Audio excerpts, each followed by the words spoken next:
Hey, it's Claudine. Welcome back to my channel. Let's paint some desserts together because I feel like it. If you don't know already, food is my muse. It's just, I don't know, never done me wrong. Before we get into it, I'm going to show you, I was gifted this package from Oh So Easy, and my friend Bianca created this baking mix of this Ube Blondie. It's so pretty. The packaging is just so pretty. These are globally inspired baked goods that you can find in the grocery store. It's just very accessible. And there's something about the photography that just drew me to it. So, literally drew me to it. I want to paint these alongside you. So you can sit back and relax and enjoy the painting session, or it's not just painting, there's some drawing in there too. Illustration. Well, look, it looks like an oven. Oh. I'm into this. Well, anyway, I was just really into the packaging, obviously, but the art that comes along with it is just so beautiful that I couldn't wait to get into it. I have my multi-8 pencil, so this is just like 8 different colors, and it's from Pentel. I'm gonna scoot it to red. I like drawing in red. Yeah, we'll start with red, and I'm just gonna get some length out of that. And I'm gonna start sketching. So I like to just freehand everything and no erasing because maybe, is it laziness? I don't know. I've rebranded my laziness into efficiency. So we'll start off with this circle, this plate. And this plate is it's a deep dish plate, so it's kind of like a bowl plate hybrid. I'm kind of drawing this like very squished cylinder, or very short cylinder. And there are stacks of brownies on top. I'm just looking at reference photos that I got from their website. Okay, so I'm making this Ube Blondie. And it's just a cube. That's all it is. I'm not overthinking it. I'm just making a cube shape. And there's another cube on top of it that's kind of staggered. So I'm just going to make this line right on top. Made it a little tall. Oh well. And then it ends like right here. So it kind of meets at this corner right there. And another vertical line. And it made this too tall, so I'm just going to ignore that. And meet those. And then it kind of angles sharply up here. And another line there. Right there. I mean, as an artist, I should be... not should be. I guess, I don't want to say should be because should be is so constricting. I would like to be more mindful of perspective, but I just don't feel like it. Is that bad to say? I'm just a girl who wants to draw. I'm just here to draw and have a good time. Okay, so I've made this entire thing. And then on the side there's some cracked egg. No, there's this like little pitcher of oil that I'm really drawn to. I think it's just really pretty. So the base of the shape is kind of like 2 angles that go in like this, like that. And then there's another goes like that. Okay. And mini circle oval at the top. And the spout juts out like a triangle, like that. I'm gonna make a little spout like that. So it gives it more depth.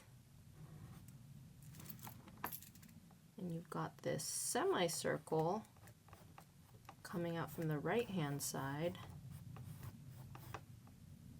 to meet towards the body of the pitcher.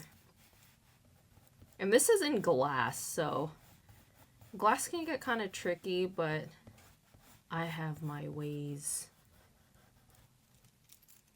My ways as in just trying my best. And the level of oil is down to here. And there's just a little bit of a line right there. I'm not completing the line. Implied lines, as one viewer commented, is what they're called. So it's like not completing the entire line like this. So it's almost like, for lack of better words, dotted lines. And don't forget, we're gonna go over gouache with these. I like the oil. Okay, next one, I want to do the spiced cake. Ooh, but there is this picture, this ube blondie. Oh, cracked eggs. I like the image of a cracked egg on the side. So maybe I'll put the cracked egg right here. Just slightly open. This reminds me of egg studies that I did in high school. High school is where I had, I guess, my first exposure to art classes.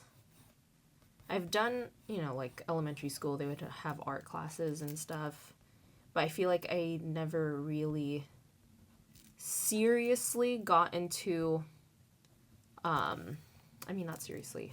I did love art in the beginning, but I don't know. The practice didn't feel as serious until I got into high school, and then I abandoned it after. I mean, I have a whole story on how I got into art in the first place.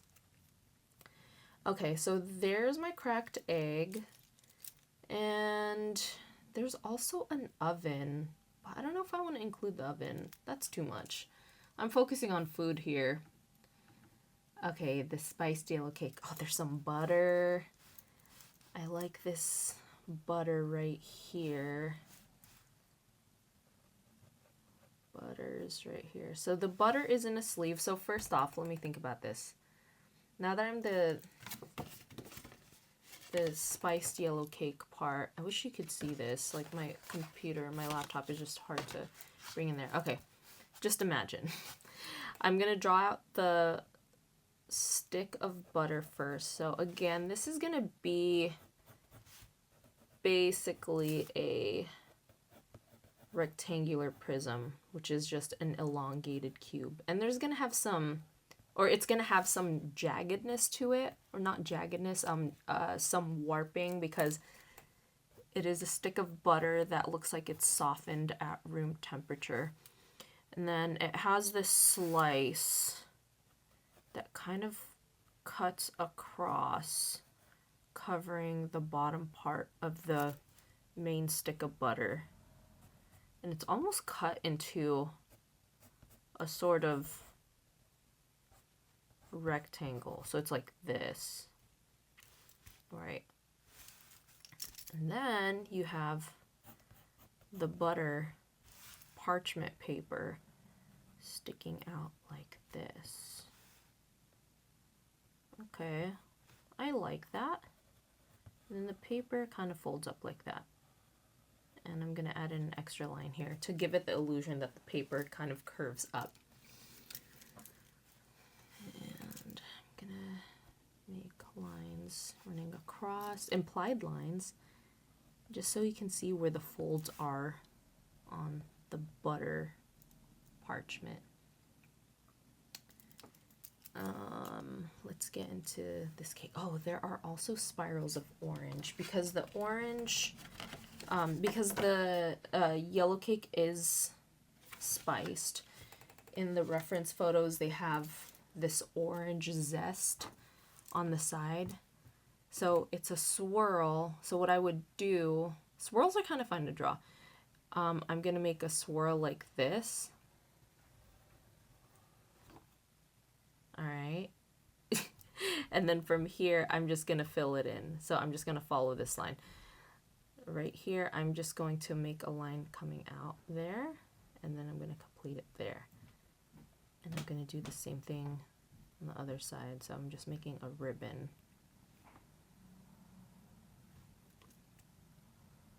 So I'm just, I guess like the top part of that ribbon, I'm going to complete the drawing from the left, if that makes sense. And then the bottom part of the ribbon, whatever is more in the background, I'm going to complete it from the right hand side. There. There's my orange peel. And then just to give it that illusion of it being an orange, I'm just going to add this little orange slice on the side. Just a half circle shape. Okay, let's do this spiced yellow cake. This is so pretty. I can't get over this photo. This photo's so pretty. Okay, I'm going to try to match the angle, so I'll choose this as a reference photo. So I'm going to make it kind of the focal point just because of how beautiful this cake is. So I'm going to make the base. Again, it's just a cylinder. But then it's a cylinder. Oh my gosh, I forgot that the cake is cut into. I'm going to make a line, maybe right here on like the third. It's kind of like not even a third. It's like 4/5. If you want to get technical. And this line coming in like that. And this cake wraps around like that. And I'll make another line here. Okay. Kind of like that. And I'm just going to make the random little swirls.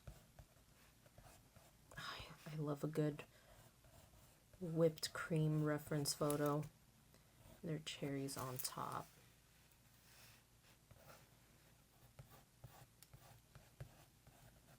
As you can see, if you've seen my previous videos, I love drawing cake. I love painting cake.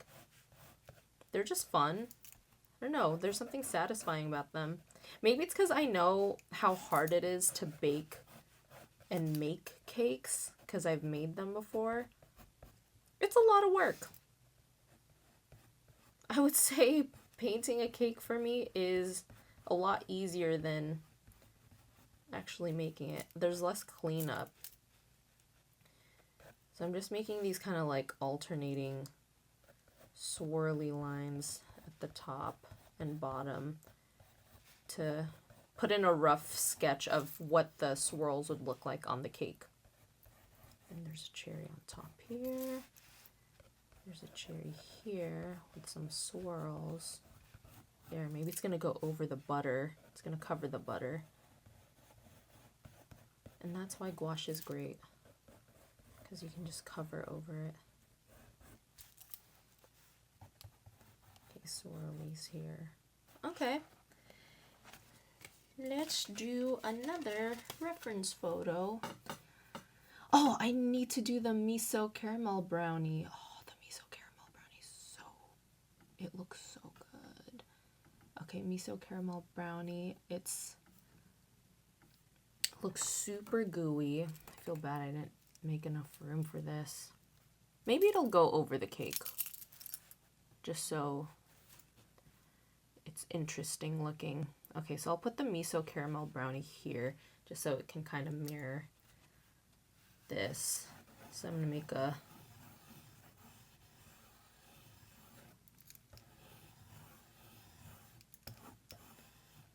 gotta embrace all the mistakes you make with art.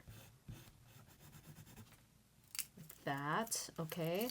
And then I'm just gonna make a little, like, kind of a more flattened version of this cube.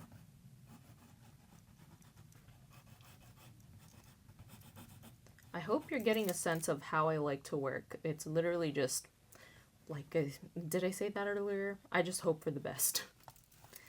And then I'm gonna make one staggered on top here, another cube. So I'm just simplifying the lines first. Going like that. Another cube like this. And then there's some ooey gooey caramel oozing out of it. Angle's a little funny. Yeah, it's fine. Oh well. I'm gonna make this bowl of chocolate chips maybe live behind this cake right here. And it's just gonna be stacked with chocolate chips. Will it look odd that it's right behind the cake? Don't care. And let's see, maybe a whisk. Oh yeah, I can have a whisk jutting out right here.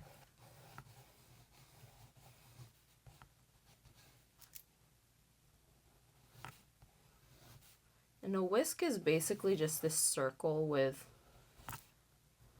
random, not random, with lines, curved lines going away from it.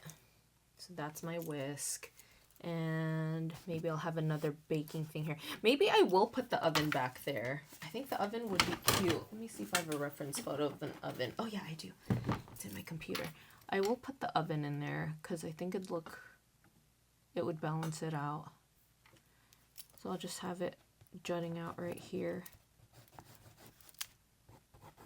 Yeah, so whenever I draw or make an illustration, I just like piecing a bunch of random things together to make a scene.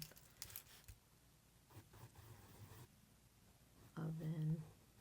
Okay, here are the buttons or the knobs.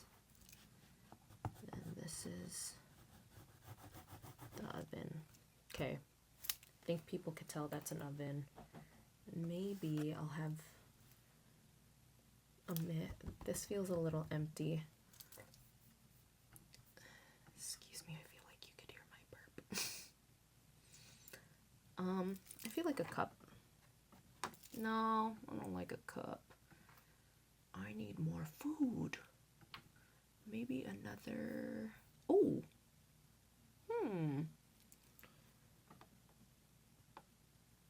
Maybe just like. Yeah, I think a cup would work fine here, actually. So I'll just have a cup jutting out here. And like this. Maybe the handle's poking out right there. And there's some flour in here. The flour doesn't have to be perfect. Maybe some crumbs right there. Now I want to fill this part in. I think those are cardamom pods. Make something else. I can add cherries. Oh, ube. Duh. I can add ube. Ube on the side. I'm just going to make like a little ube root on the side. Like this. It kind of looks like a little Christmas ham. Okay, this is the base drawing. And now let's paint it. I can't wait to paint this. Let's start with the ube blondies. The ube blondie. Okay, the ube blondie almost has this undertone to it that's kind of like a, dare I say, orangey? Like orangey yellow. Almost like a burnt sienna.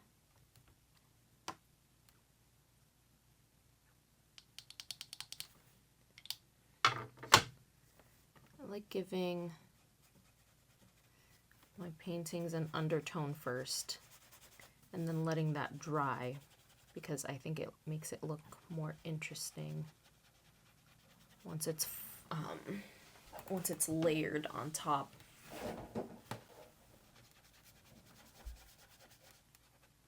Okay, well that's done. While that's drying, I'm gonna do the same thing on the other side.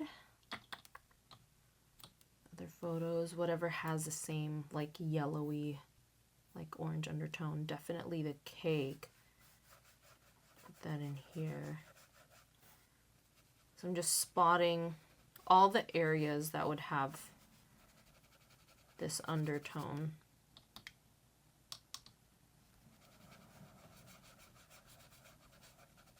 I'm not being too strict about it either. I'm just mixing in this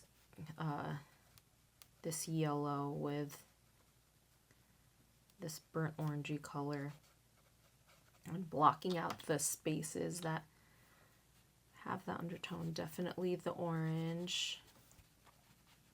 Oh, this water brush is also Pentel. Pentel? How would you pronounce it? Okay, this is the orange ribbon.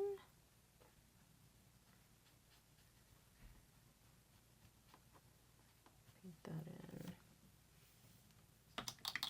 Same thing everywhere else. That egg definitely would have this undertone.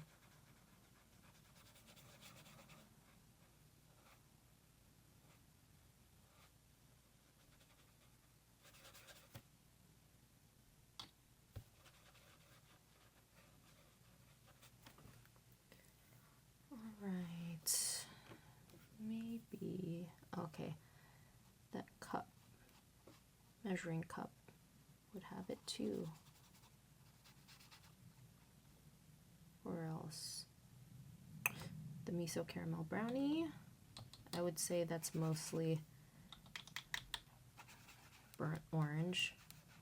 So I'll just color that all in. I'm just treating this as a coloring book right now and not stressing out if I've covered every area. Oh, that bowl of chocolate chips, yes. The chocolate chips, what was that bowl like? Okay, it's kind of like a brownish bowl. So I'll make that one too, like this burnt orange. So I'm gonna cover everything like that. Yes. Let's do the cherries on top of that spiced yellow cake.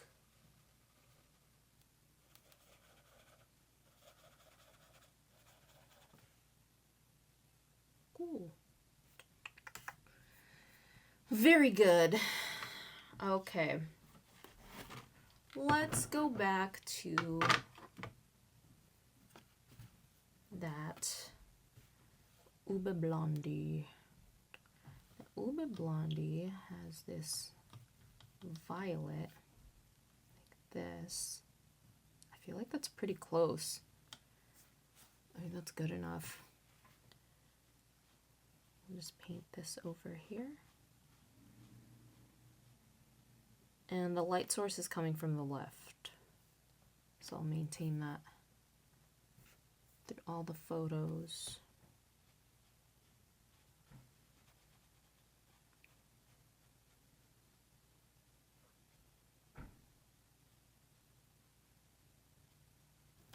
Okay. Now water this down a little bit more,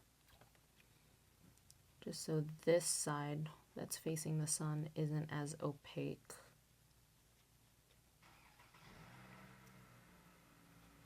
Do the same thing here.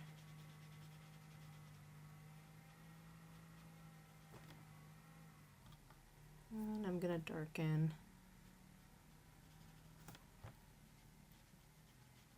this side.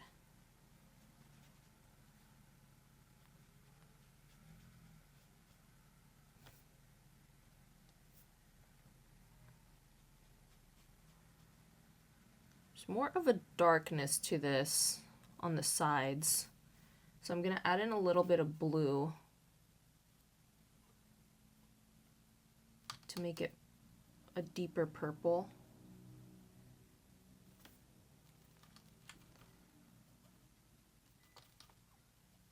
These two, and I'm trying to make it more opaque because oh, I put in too much black. I put in black. Oopsies. Because the gouache is dry. I do like to work with dry gouache, but I think you need to load your brush a lot more to make it more opaque. Okay, so that's more purpley. So I'm gonna do like this dabbing motion right here on the edge.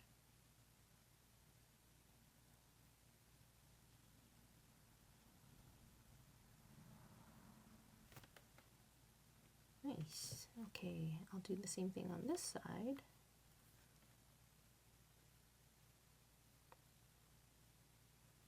You guys, Heated Rivalry is stuck in my head. I feel like I just dropped the bomb. I'm obsessed with that show.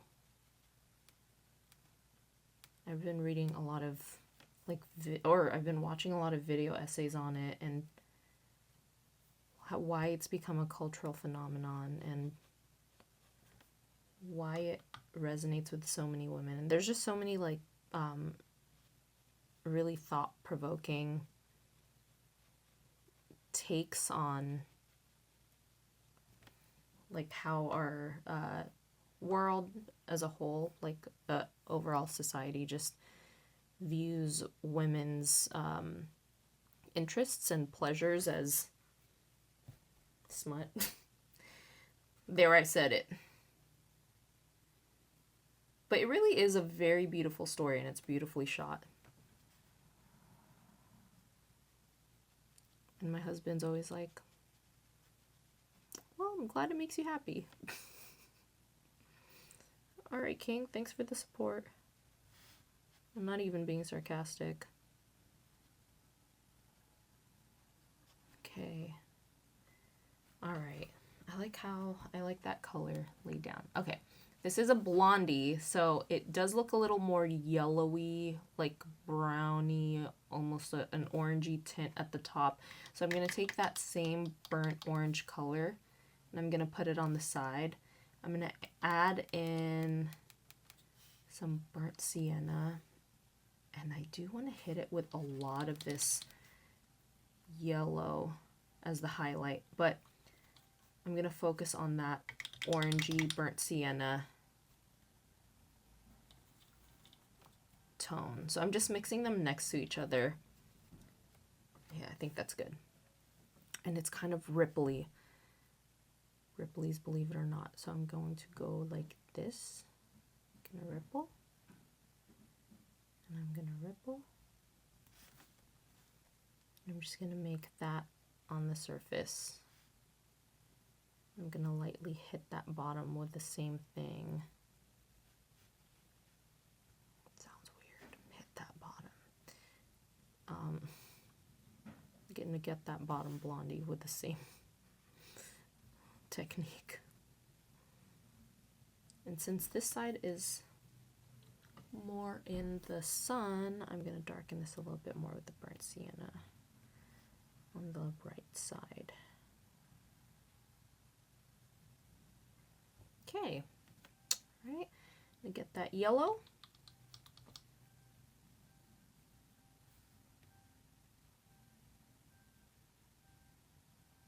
And I'm gonna follow that pattern that I did earlier, but just filling in what has not been filled in by the previous darker color.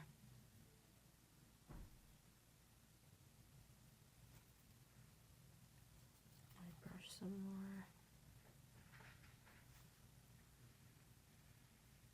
Time, how are we doing on time? We're 30 minutes in. Can we get this done in an hour or an hour and a half? We shall see. You can take breaks if you want. Like, watch this later if you're like, I'm tired. I'm tired of this, Grandpa. I do want to keep going because if I stop, I'm more inclined to quit a painting when I stop. Okay, I'm lightly filling this in. I'm going to get more of that brown with that burnt sienna.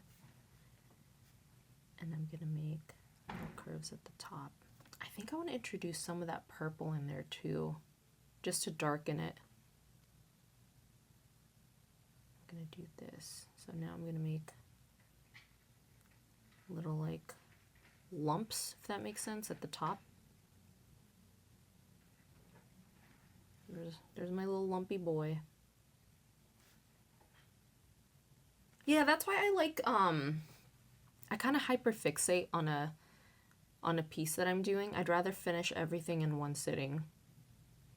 That's why when I did my my sister and her husband's Christmas present of painting their wedding foods, it was mentally tough only because I had to walk away from it several times and let it rest. There. Okay. I will come back to you. Eventually we're gonna make lines and all that stuff. Alright, with that purple color, I'm gonna... Ooh, I have this lilac color here. This lilac is probably just like a mixture of that violet with some white. And I'm going to color this bowl in, this like bowl plate. A platole? A bowlate? A blate? What are these dishes called? Okay, lighter on the outside. It's darker on the inside. So we'll handle that. Okay, since it's darker on the inside, there's that shadow coming from the bottom. So I'm going to get some of that purple and hit that. I'm going to say hit that bottom. I'm going to get that bottom part with this darker color and just fill it in like that. No big deal. Might bleed into the rest of the plate, but I don't care. And I'm going to make it dark right here.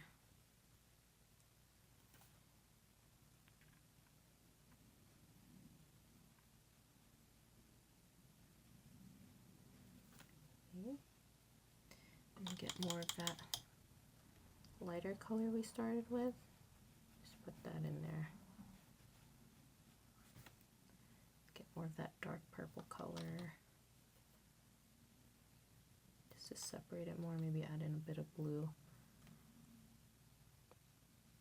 Oh, it's like really dark in there. I'm gonna add in more blue. There, just so there's more of a contrast.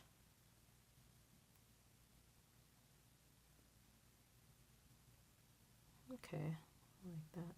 I'm not worried about blending it too much. Maybe I'll just take it all the way up so it's more dramatized. Okay, just like that. Maybe a little bit of that darkness down here for more contrast on this part. Yes. I'll put this here, get some more of that purple, that light purple, mix a bit of that in there, and I'll use that as a mid-tone for this area. Ooh, might be a bit dark. Get way more of that purple.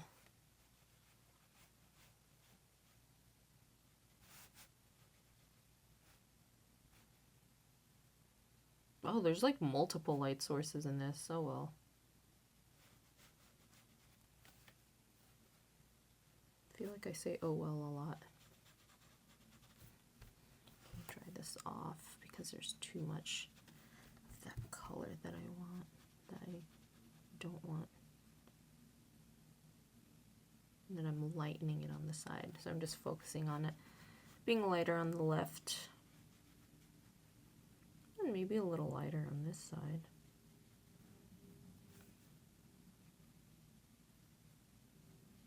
And completing it. There's my plate. Okay, let's get that oil in there. The oil. The oil has a greenish tint to it. A greenish tint. but I will fill it in with this yellow, which I should have filled in earlier, but it's okay, it's no big deal. I'm gonna fill this all the way in this yellow.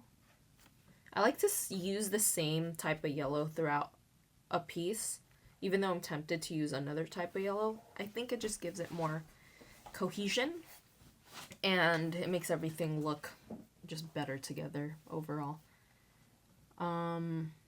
It actually has a hit of this purple, which we can darken right here. So I'm gonna just get a bit of that purple, get that middle part.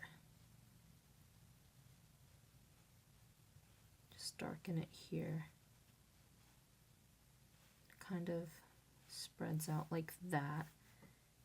And then right here at the top.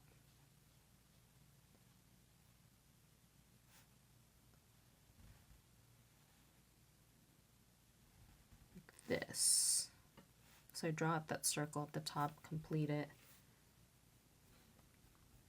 Okay, and because this is glass, I'm gonna give it a purpley, I'm gonna give it purpley outlines. So that, or not outlines, values. So I'm gonna do incomplete patches. So it kind of hints that this glass is transparent. I'm just doing this, trying to make it as light as possible. Maybe a little lighter here. This is a little dark for my taste. Kind of dragging up too much of that oil color.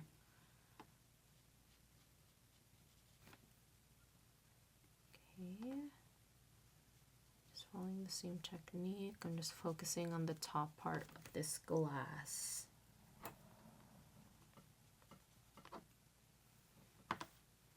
And round out this bottom part more.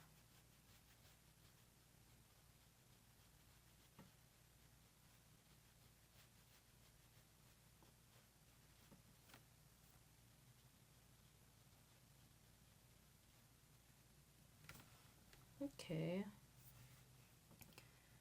and let's do a bit on the spout.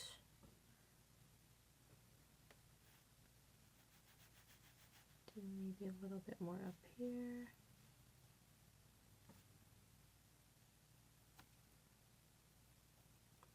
Then the bottom, I'm just staying within these lines that I drew in earlier.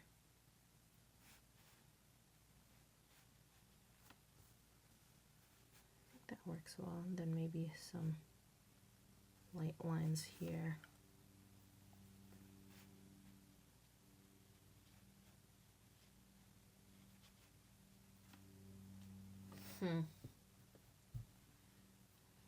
I'll visit you later. Okay. That cup of flour. Cup of flour is kind of like this pale white. It's like a pale yellow white. Just gonna fill it in. And then for the shadow, I'm gonna use that same purple. I feel like this purple goes a long way. And I'm just gonna like stipple it here on one side, and then maybe some right here, and maybe more here, just to make it look like it's kind of like crumbly, like flour. And I'll take that yellow, put her there, and darken it with this purple. So it kind of gets dulled down with that purple. So I'll put that right here on this side, darker.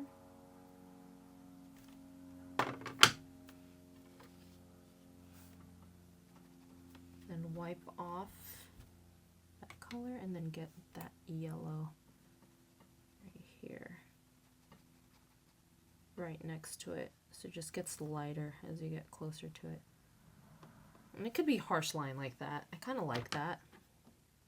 It's like stylized. And get more of that opaque yellow and just line the cup with it, the rim of the cup.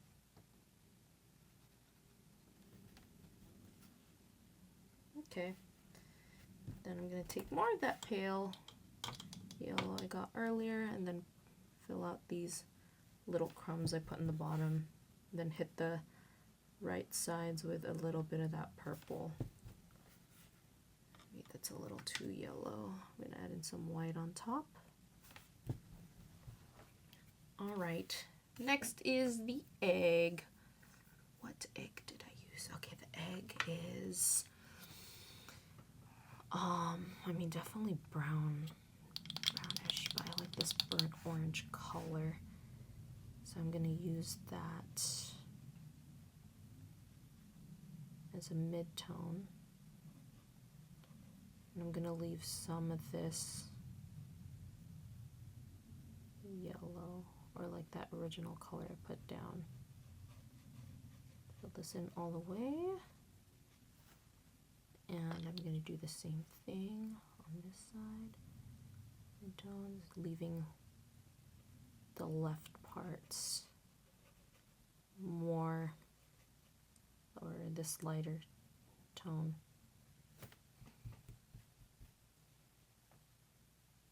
Maybe soften up the edges. It's your choice. I kind of like a harder edge. Okay, I'm mixing that burnt sienna with some, like a rusty red color. And I'm gonna fill in this side, this right side. Oh yeah, I don't know if I completed my my thought earlier, but this reminds me of an egg study that I did in high school. It was like one of my favorite art projects was that egg study, because what you had to do was get a bunch of eggs, probably like, not a bunch.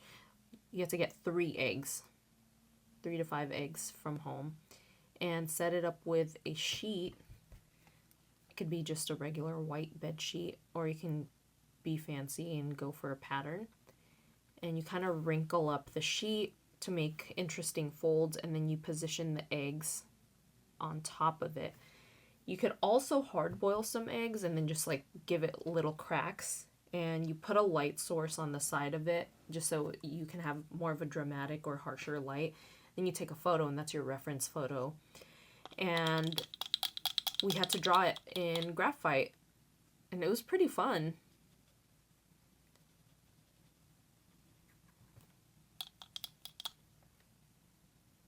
It was like one of my first still lives that I did. Okay, the inside of this egg is white-ish.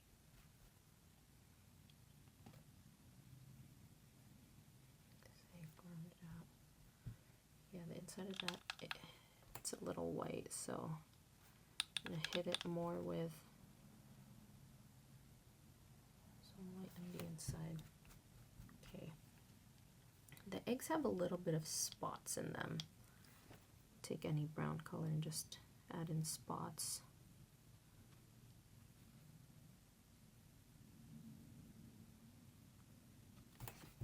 Okay, this is dry. Okay. Gonna take my pen. I have this Micron. It's in a size 10.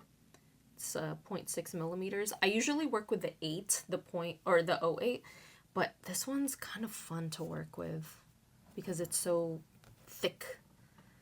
Okay, I'm gonna make some implied lines to outline the Ube Blondie. A little jagged on the sides. and then wavy at the top. And some little lumps, like little mountains. Do the same thing on the bottom blondie. I was gonna call it a blownie.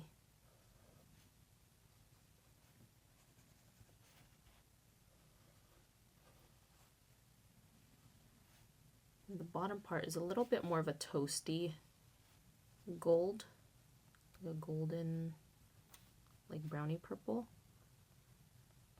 I'm just separating it. I'm gonna add in these dots for that porosity.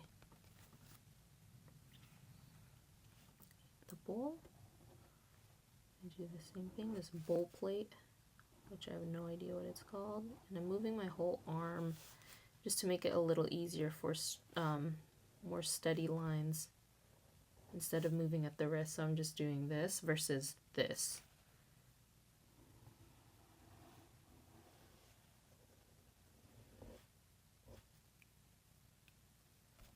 Maybe a line down here,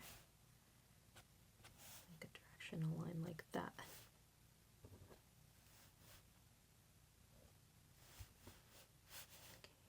Okay. Maybe up and down lines, up and down, like this. Okay. Do that with the picture. The picture, I'm going to make the lines a lot more implied. It's like the lines are barely there. It's more so just to give it more of that illusion, or trick the eyes to give it more shape.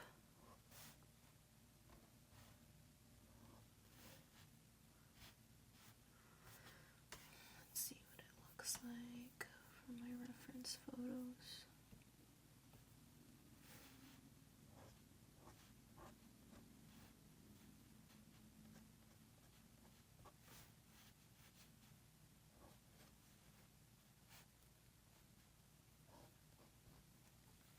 Okay, that's good.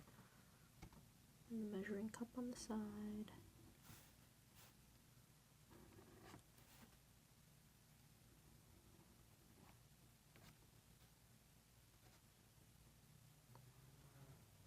Then kind of where the flower starts, gonna make a little mountain range line there.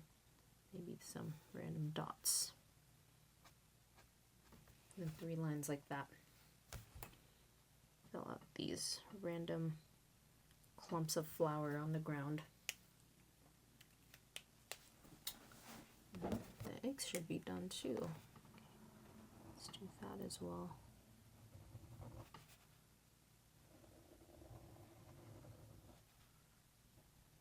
That's why I like working in this type of workflow, because it allows all the other pieces to dry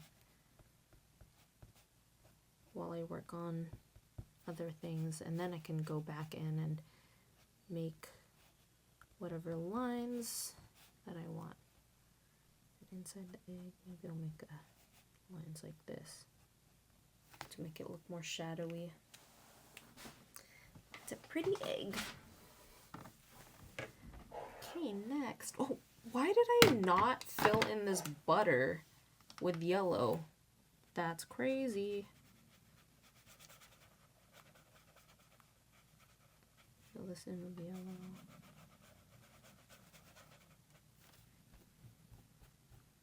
Okay. This oven is also yellow. I'll just keep it yellow. Just forgot a lot of things here, huh?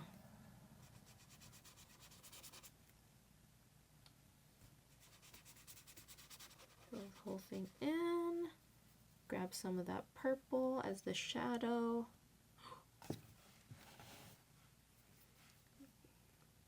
Accidentally dabbed that wet butter.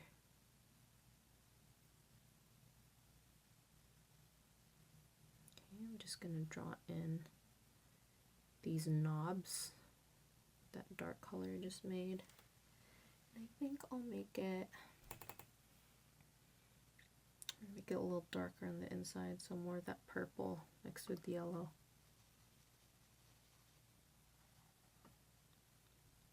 A little more purple. More purple.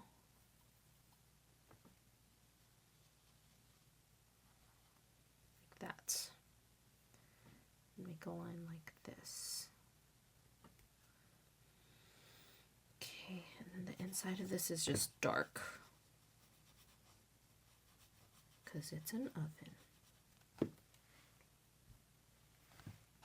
And I'll let that dry for later. Let's get into that orange peel. Orange peel. He has this yellow, this orange, obviously. And I'm going to focus on coloring in the rind, or the skin. The inside of that is white, so I'm going to leave that white. I'm just going to outline here,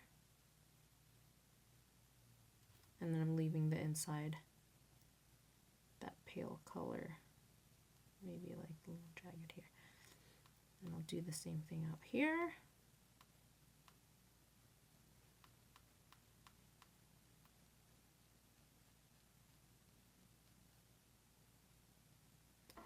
I'm leaving the inside white, even though it's technically that yellowy color I put down.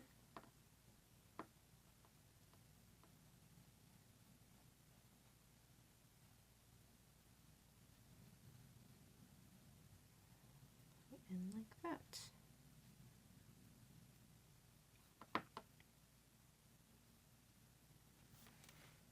Okay.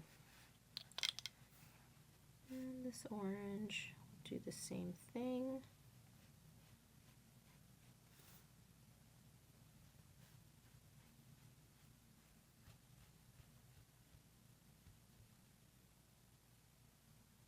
That's leaving a bit of that rind untouched.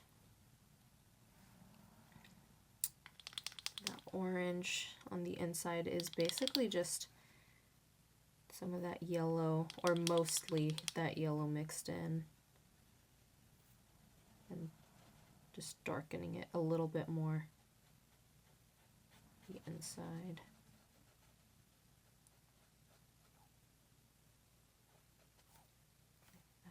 And I'll add in a little bit of white.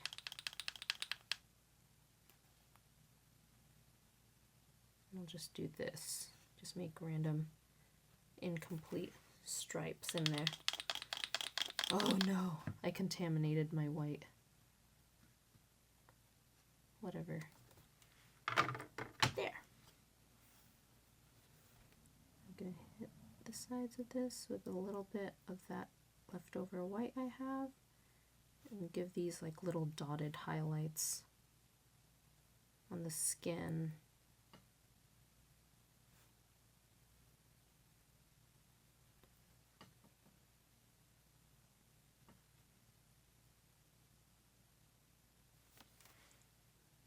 So I'm so glad these flavors are coming out into the American, like more mainstream market.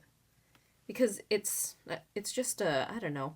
It's just a, it's not, I don't know. I'm kind of tired of seeing inaccurate representations of ube in the market, and to know that Bianca Fernandez, who created the ube blondie recipe, obviously creates very good Filipino ube recipes with her baked goods. So I feel, I don't know, I just feel like it's being represented well.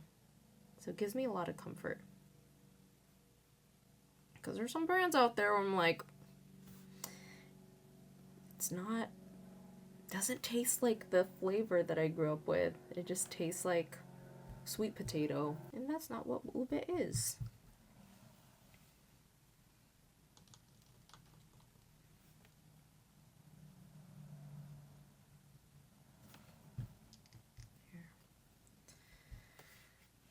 Let's darken the side of that butter.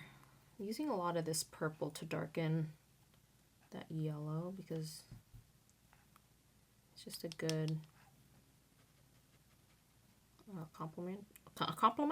complementary color. Where did that accent come from? It darkens it in a nice way that complements the butter. Got it looking like dull.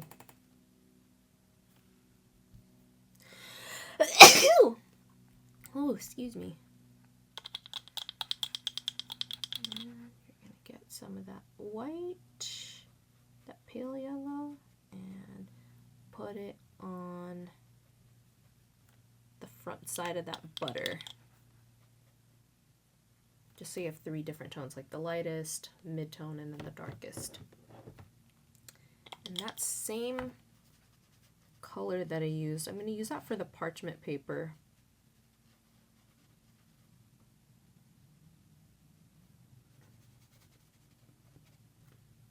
And you guessed it, I'm going to use that purpley tone from earlier. Use that as shadows for the parchment of the butter.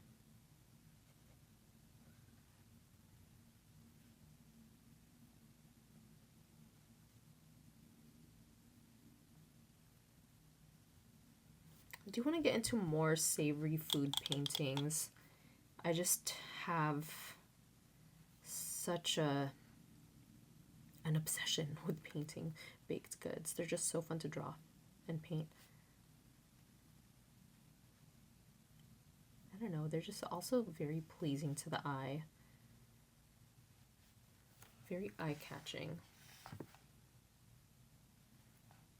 Yeah, so I just made this part the darkest for the parchment, and this one slightly more mid-tone.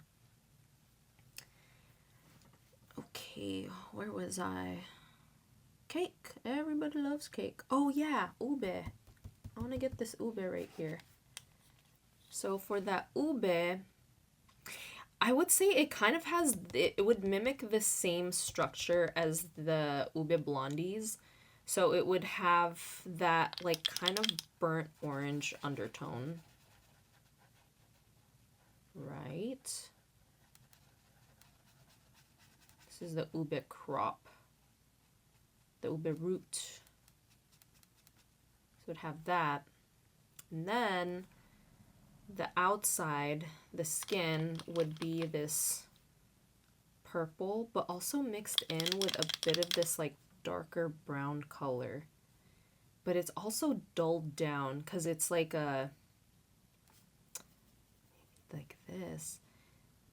Because the skin is more of this like grayish, purplish, like brownish tone. So definitely have some, I would say some of this pale white in there and some burnt sienna. That just to separate. And then I'm going to line it right on the outside right here. Honestly needs a little bit more. Maybe white just to introduce that gray. And then hit it more with that purple. There you go. There you go.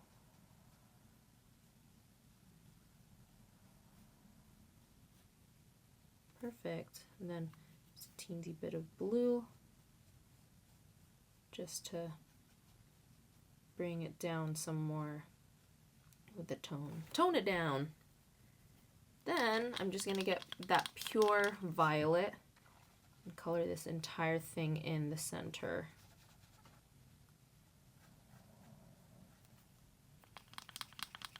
And try to lay it down thick.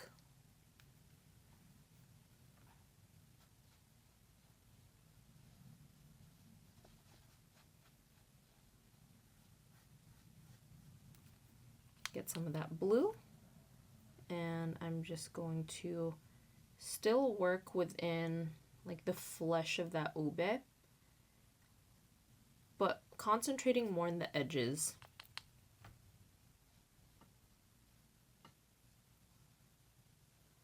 And real ube is very like rough skinned, So the bark is it's very bark-like. The skin is very bark-like, whereas sweet potatoes would have a smoother exterior. So you have some of this gradient. It's like a little purple Christmas ham. Getting more of that violet in the center. There, it's just ominously peeking. And maybe just a little bit of ube.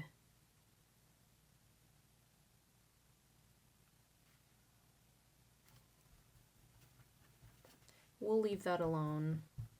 She wants to chill out. Let's start making lines. Okay, so this oven, gonna be a little heavy-handed with the oven, just because it's more of a what's the opposite of organic matter? Because the food is more organic matter. This is more, oh man, I'm forgetting. And maybe we'll make lines from inside the oven. Make a circle. They're just cylinders sticking out. These are knobs, so I'm just going to make a smaller circle on the inside. And I'm going to make lines like this. Then maybe I'll add in little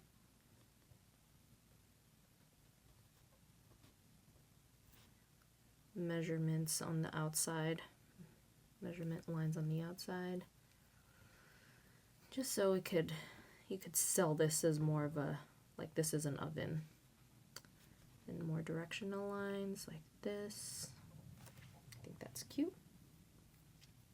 Okay, then let's get that butter. Don't want to touch that ube. Be careful, that ube. Butter is going to have implied lines following the parchment paper. That parchment paper folds up here, so there's going to be a bit of that. This butter is very soft, so I'm just going to give it a little bit of looseness, almost like a wobbliness on the outside. Because it's at room temp. Maybe just some dots here. That's it. Because I don't want to make it look too much like bread. Maybe a little, just a teeny tiny swirl up there. Maybe a teeny tiny swirl here too. Yeah. Okay, let's go to the orange peel. That zest. Gonna make the lines, oop, I went way too far out. And make the lines surrounding the skin a little bit more harsh. And then the inside is just a little softer. And I'm adding in dots on the inside, stippling the inside where the white, the rind lives.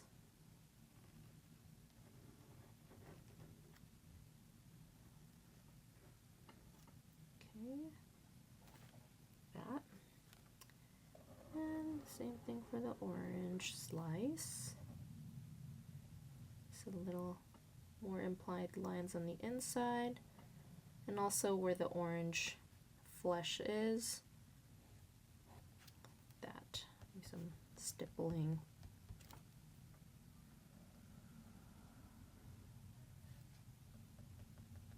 And some stippling on the skin. Okay, this ube is probably still drying, and I definitely got some on my hand, but no worries, not to worry. I get more of that blue because it's dried a little bit more, so it won't bleed into the bark-like skin of the ube that we painted. And just gonna line it with a little bit more blue on the inside, just to give it more richness and contrast.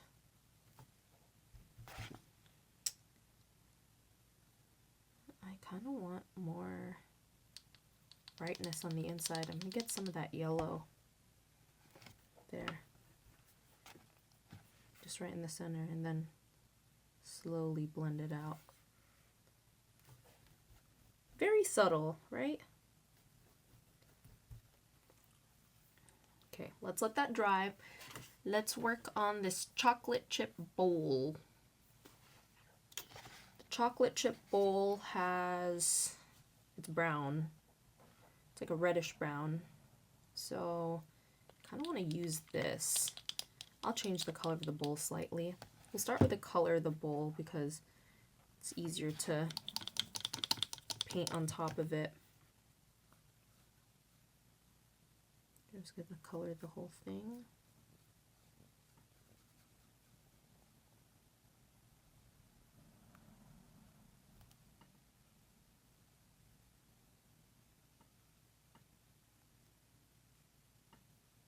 Like that. Make this bowl a little wider.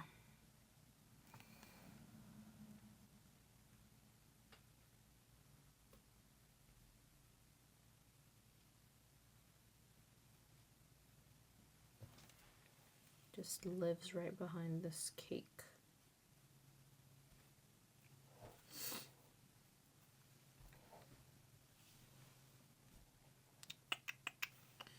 And just dilute that, brush a little bit more, and fill in the rest here. So it's not going to be as dark as the rest of the bowl. And then I'm going to take that burnt sienna, mix it here, and I'm going to mix in some of that purple, and I'm going to mix in a little bit of that blue. So it creates this dark color right here.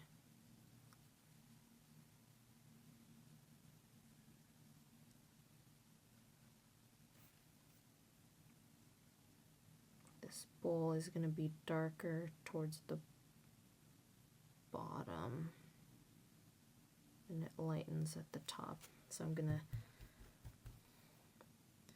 remove some of that color and lighten it so it's easier to blend towards the top.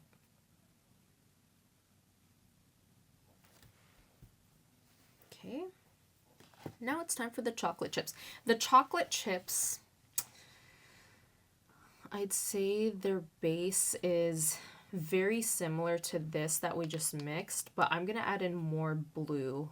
It looks a little crazy, but once we add a little bit of purple to that, once we add the mid-tone and the highlights at the top, it's not gonna look too crazy. I'm gonna add in a little bit of that yellow, not a little bit. I keep saying the wrong words. I'm like thinking the wrong thing. Okay, now that's green. I don't like that. Scratch everything I said. Forget what I said. Forget what I said. Let's go with that blue and purple. Okay, and then burnt sienna. That's it. Okay, and then just make big lumps in here. So nice little trick. Nice little trick. Nice little trick for making or painting big piles of whatever you want to paint is just paint down a general shape or base color. So in this instance, I'm putting in the shadow first. Like this could work with rice, grains of sand, whatever. So you're not drawing everything individually. So I've got that pile, right? And then maybe there's some identifiable shapes coming out. Because these are chocolate chips, they're circular. So that's my mass right there. And then from here, I'm going to get a brighter version of that color. So more of like a mid-tone. And I'm going to start mapping out shapes of that right on top of what I just painted. And I want to make sure that it's fairly opaque.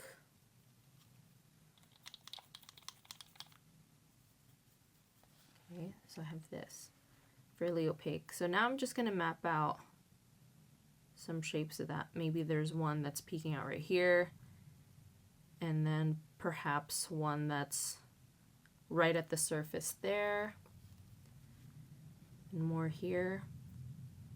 So I'm just adding in little outlines towards the light source of where those chocolate chips would be.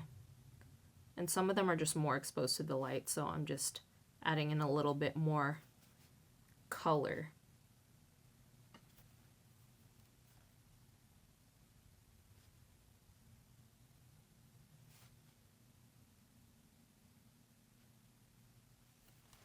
Like that.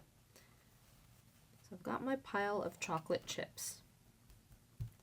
And then from there, from that mid-tone, I'm going to get the brightest of it all.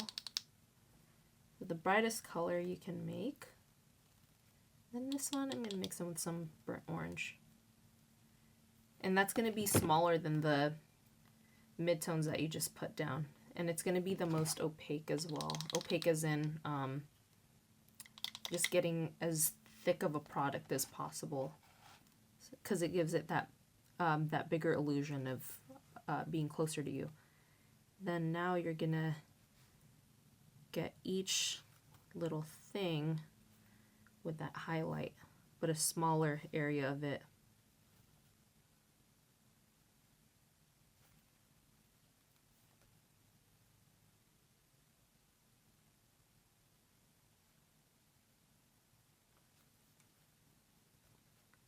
Maybe I'll make some right here. You could also play along with it. What if there's one that's just completely in the light like that?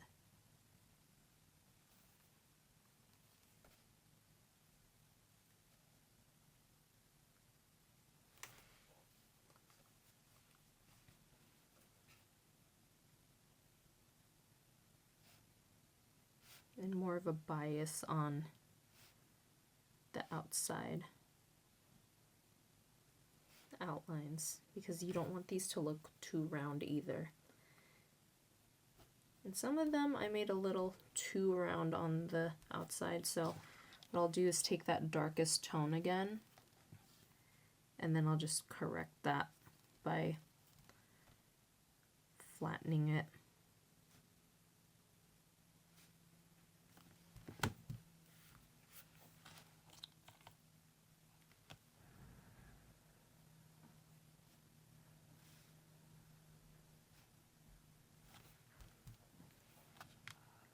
You don't want this to look too uniform either, which I kind of made that mistake. So some of them will be darker than the others. Some of them will be lighter. You can just pick random spots.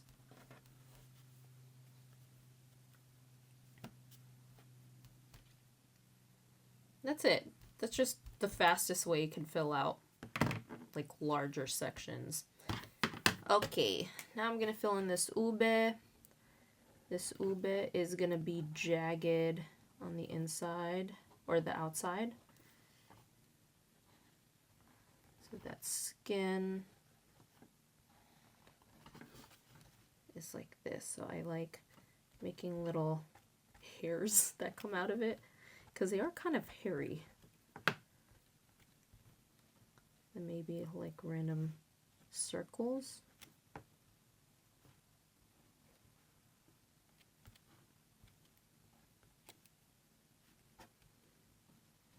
Like random lines on the inside, or circles to follow the direction of the ube. These random bits of ube down here, I'll outline them and fill out the lines on the sides. This chocolate chip bowl, I'm going to do the same thing.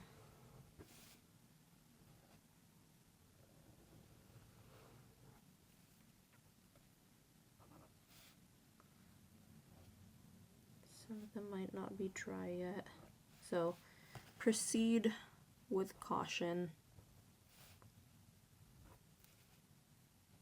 If you accidentally get gouache on your Micron pen or pen, just wipe it off on the side right here.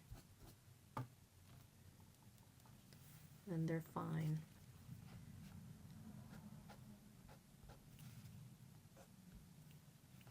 Okay.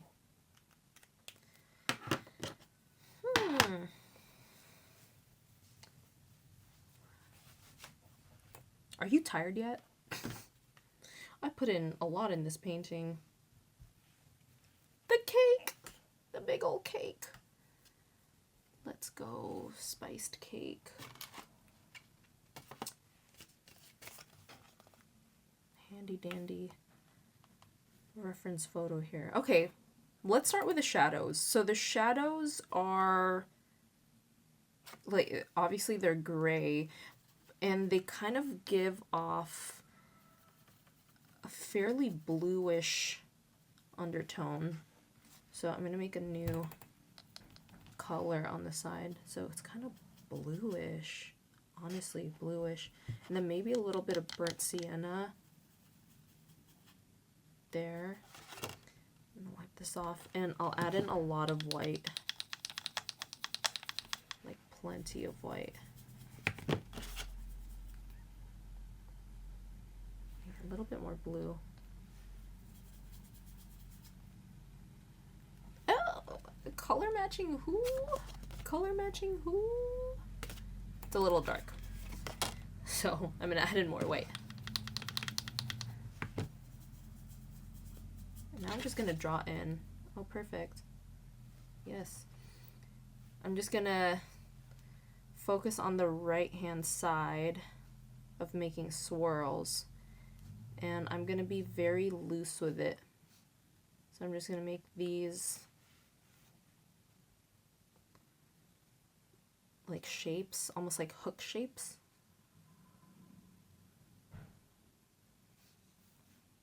And I'm just going to focus on drawing them out.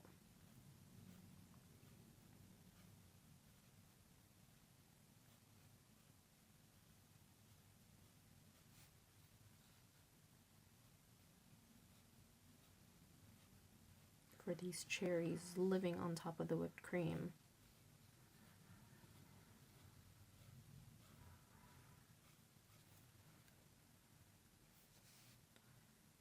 And then there's this thick layer of cream on top, like this.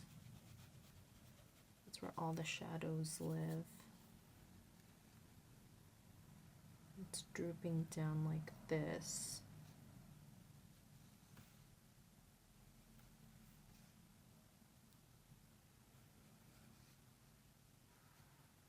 There's some lines here kind of showing where the cake was cut, or what do you call that when you add it on the frosting? It's like where the cake was. I'm trying to explain it.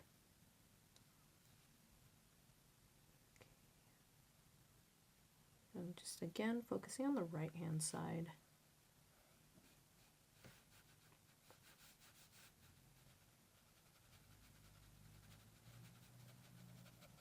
It's mostly gray.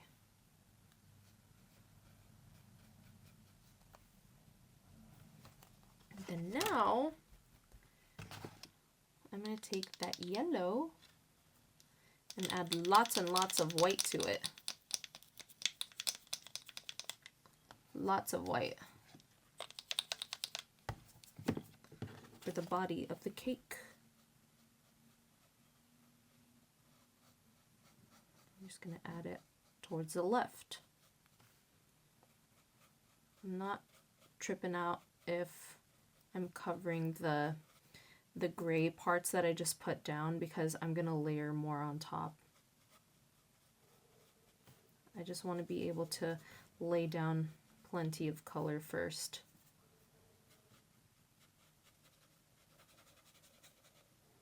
Because the way I'm laying it down, it's still a little opaque.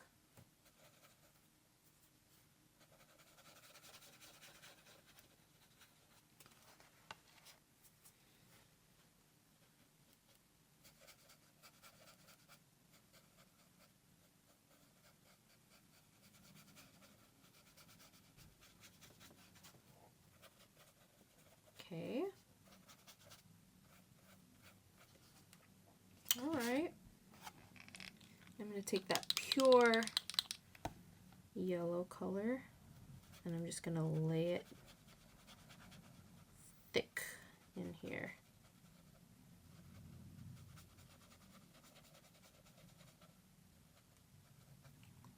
Getting that purpley color, using it as my little stipples inside the cake to make it look spongy.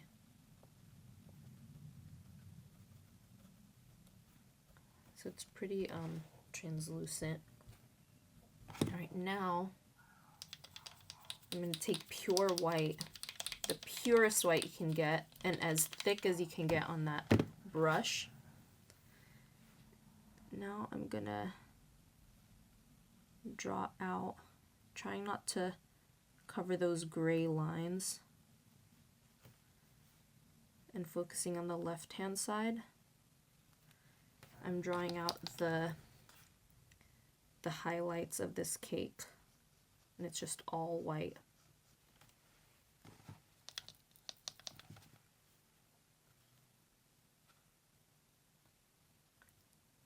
Yes, we will get those cherries later, not to worry.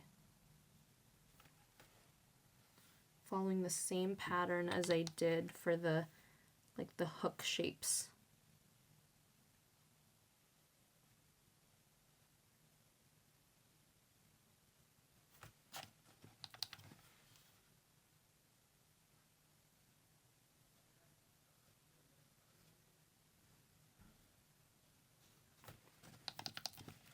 And the parts towards the shadows, it's like not as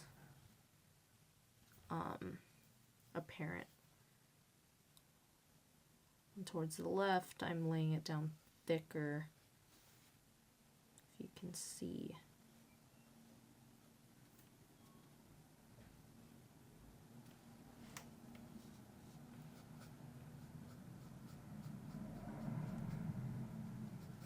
This food photography is amazing.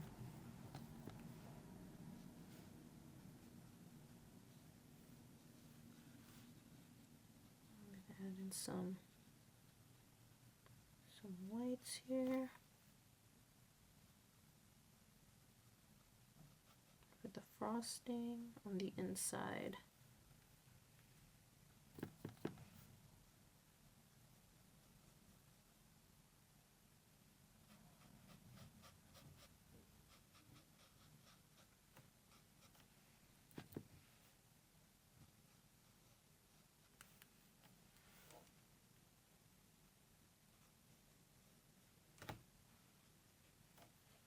I'm locked into this frosting and then hanging off the edge there.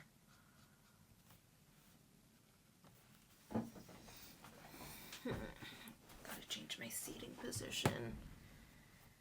Okay, I'm gonna go back into that gray and just define these edges a little bit more.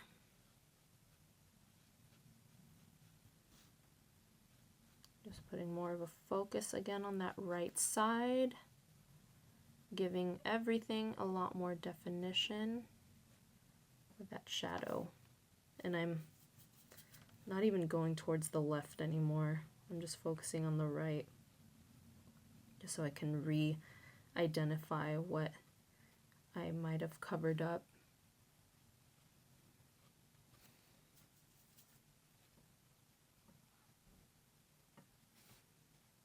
Maybe on the bottom part right here. Maybe some here too. Maybe some on the left. Not too crazy.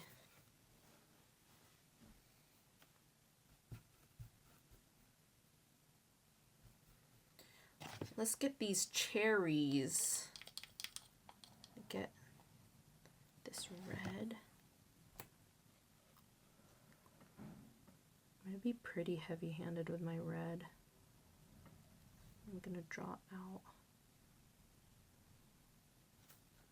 kind of irregular shapes, so I'm not gonna draw the bottom of the cherry or paint the bottom of the cherry completely, because it gives it the illusion that it's sunken into the the whipped cream or frosting or whatever. I'm going to do that with everything.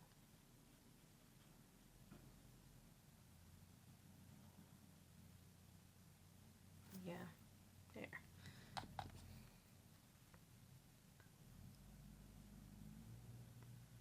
Here. So just allow yourself to go around the edges of the frosting that you've already laid down.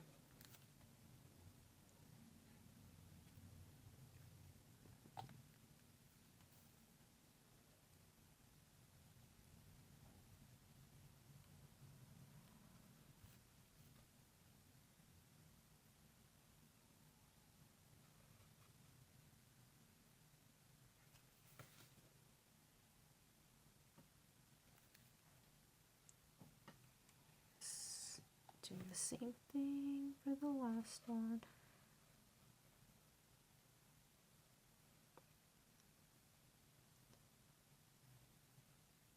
I personally don't like maraschino cherries. They're just pretty. I like them in my art. They're little cuties. Okay, and then the stems. Make sure that your brush is pretty wet for this and pointed at the tip, so I kind of like roll it on its side. And then I'll draw the stems.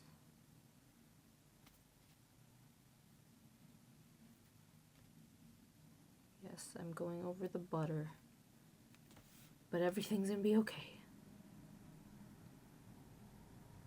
Every time I make art, it's such an exercise in letting go of perfection, because I'd be making the craziest decisions sometimes.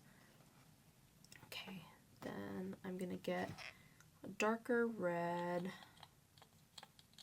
for the cherries. I'm gonna go just right on the right hand side of them.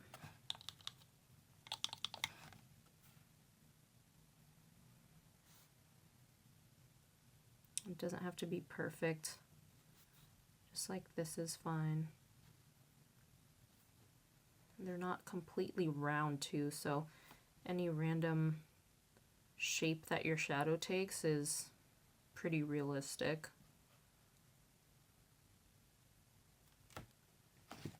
And I'm going to do that to the stems.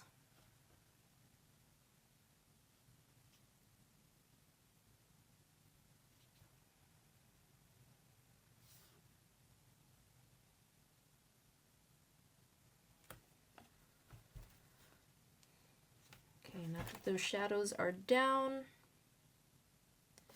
I'm going to take that pale yellow, whatever pale yellow you have on you, and just put her there. You can even use whatever you used for the frosting of the cake.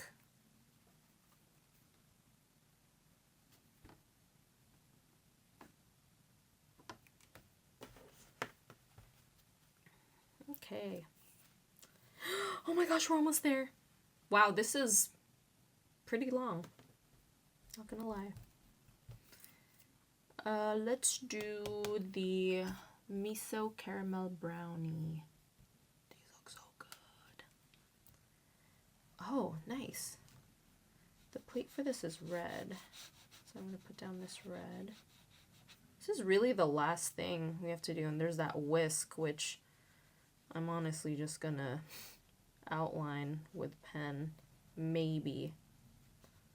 Same technique that I'm using for this like bowl plate thing is what I used for this one right here, for the Ube Blondie. Every time I speak, I feel like I'm thinking too much and I can't complete my sentences. And if you're Filipino, if you've been surrounded by Filipinos, you know when you're trying to say something, you say, the ana. My husband said, oh, it's just built into you. I just want to say, yung ano, it's just how it is. Okay, I'm going to take that darker red, and I'm going to use the same colors that I used for the cherries. Focus on this part for the darkness, because again, the light is coming from the left.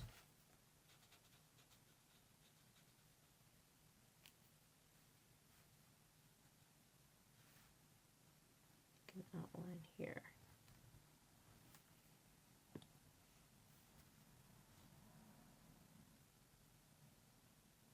But also, the inside of the plate is white. But I can make this whatever color I want.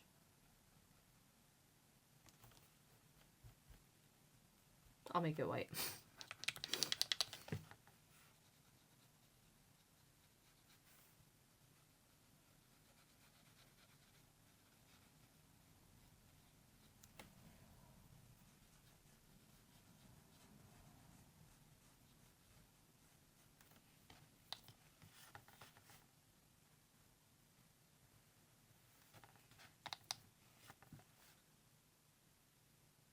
Make the rim of this white.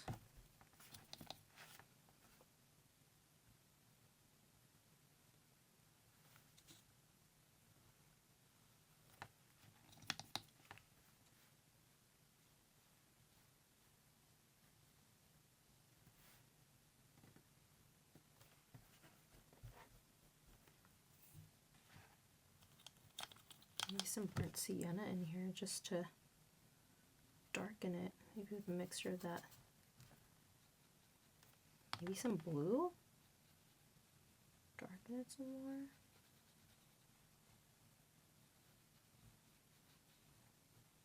So this will be the shadow of the brownie. Maybe hit that spot with that color that I just did. Okay, miso caramel brownie.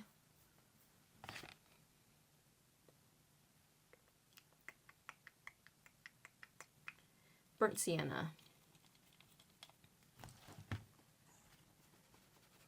Gonna focus on this entire brownie like this. So I'm gonna just do burnt sienna all throughout. And I'm gonna try to avoid the caramel drips. I'm gonna fill in as much of the brownie as possible, and I'll fill in the drips later. It's better to over to over line the brownies or over color the brownies, because you could always go over it with more of the color for the caramel, the miso caramel drizzle. Okay, and then a darker color for this would be that burnt sienna with some of that blue, and then maybe even this burnt red.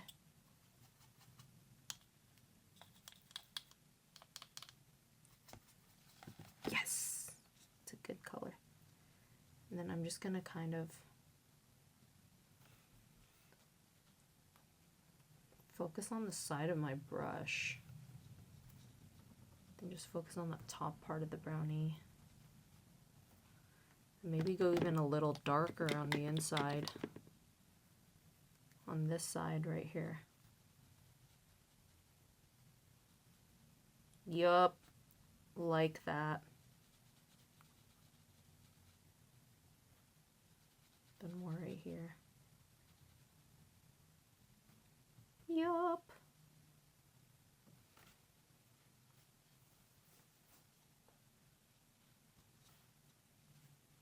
This is when details start to get lost. So just trying to be careful of that. There. And complete this brownie at the top. So let me just like block this in so I don't lose that brownie. There. Okay, now time for the caramel. I'm just gonna take this pure yellow and as opaque as I can. Just drizzle it down on the sides like this. It reminds me of Winnie the Pooh's caramel or honey. Okay, make sure that what you're painting this on is completely dry, so I'm going to avoid some areas that haven't dried yet.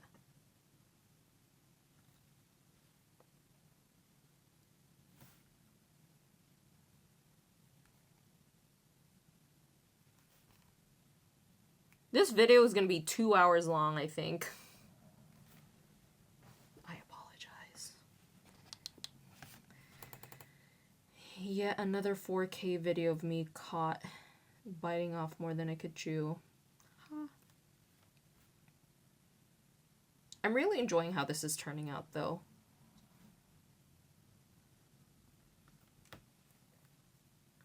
Maybe you can just, maybe for you, you can just draw one or paint one aspect of this. It doesn't have to be this entire craziness I created.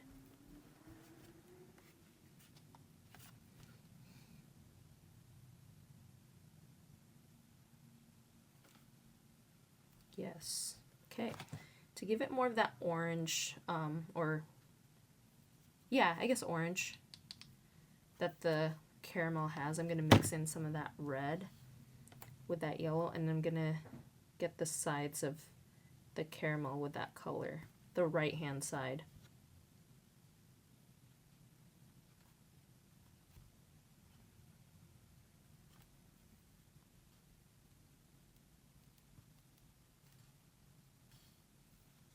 Okay, maybe some highlights up here, just leftovers of that.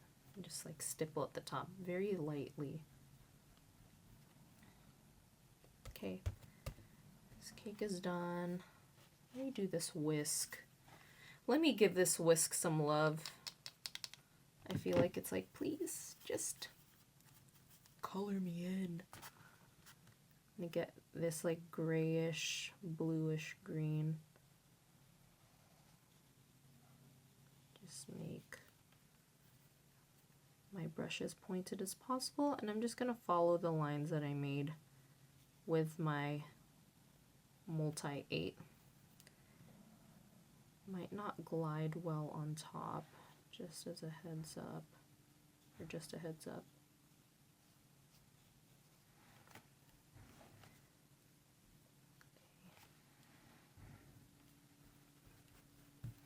Okay. Oh, I think we're done with the painting portion. Oh, and I just ran out. I ran out of color. Oh, now it's time. Make sure you avoid that. Avoid any wet areas. We're going to start outlining our cake. Remember how I was like, it'll be okay if you draw for Micron. Micron is slightly struggling right now, but she will be okay. Implied lines everywhere on this cake. I'm not trying to overly line it.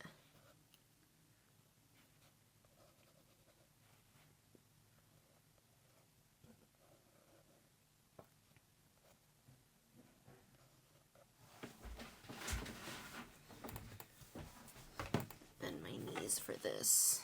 I touched the brownie. Maybe some stippling within the cake. Maybe some random bigger circles. Like bigger circles like this.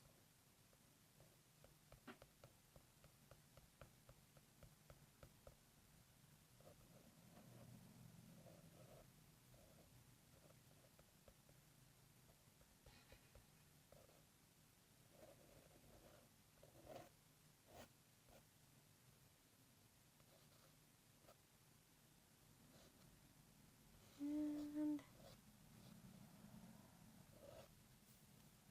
cherries. How are the cherries gonna look? Cherries are fine. I was kind of nervous for that.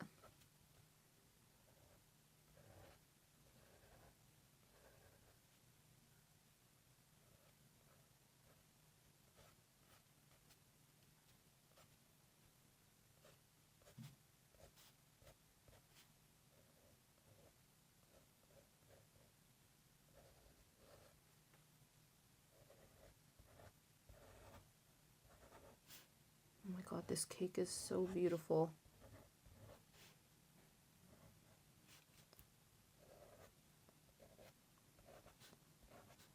That reference photo is just, man, so well lit. Lighting makes such a huge difference.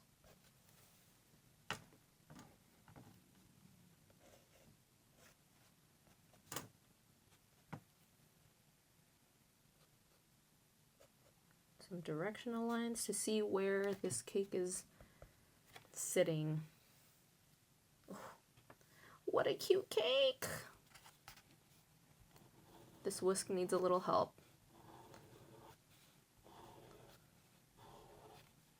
We'll help you out, girl. Give you a little bit of dimension and direction. Okay. This plate thing is definite. Oh! Well, you're gonna make a mistake no matter what. Might as well just own it.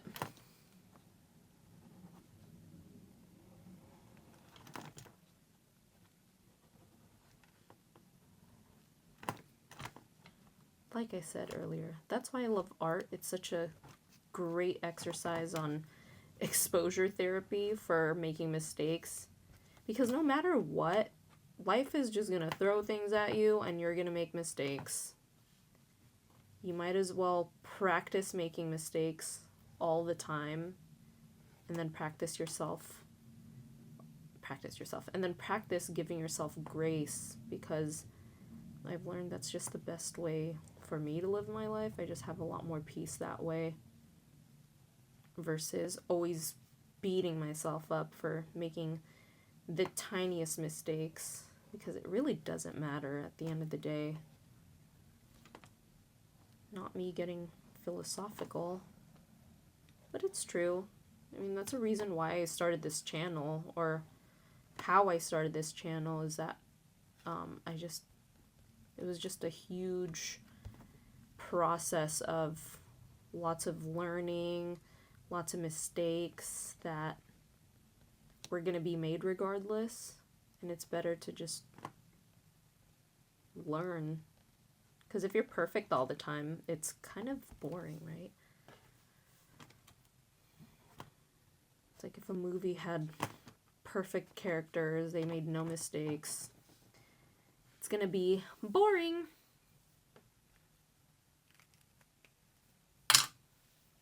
Okay. What else? Do I add in? I'm gonna add in some highlights with my Posca marker.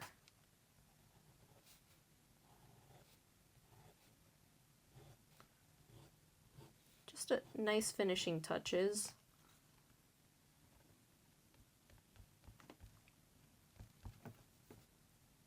You thought I wasn't gonna use my Posca marker, huh? I love this thing too much.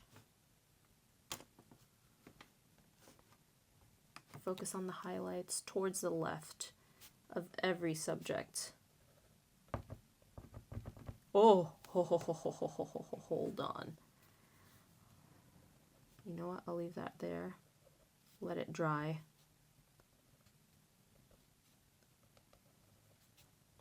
See, another mistake. At least it wasn't as bad from when I was in the mountains and I pressed down and all that pressure from the elevation just pushed so much paint out. I might need to buy myself a new pen.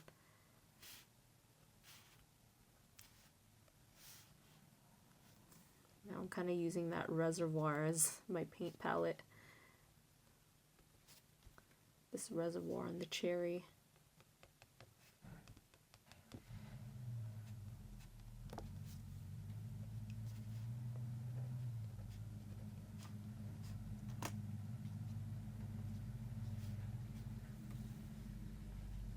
Some on the ube. Some dots here.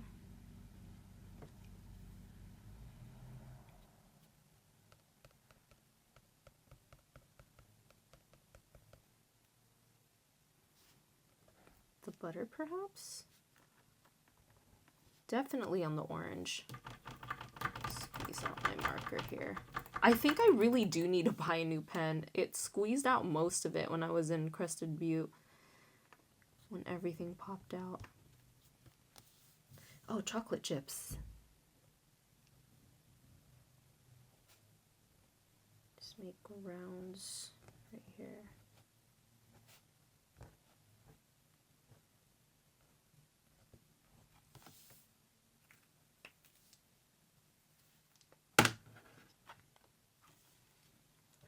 There it is. So easy, so good. Wait, that's Kylie's book. Oh, so easy. Oh, so easy. Oh, if you did this, I'd love to see what you made. Let me know what you think. What was your favorite subject to paint? Mine, personally, I didn't expect to like the miso caramel brownie so much to paint. I think it's just because the caramel part was so satisfying. Again, I'm Claudine Castro. Love painting food. Thank you for spending time with me, and I'll see you next time.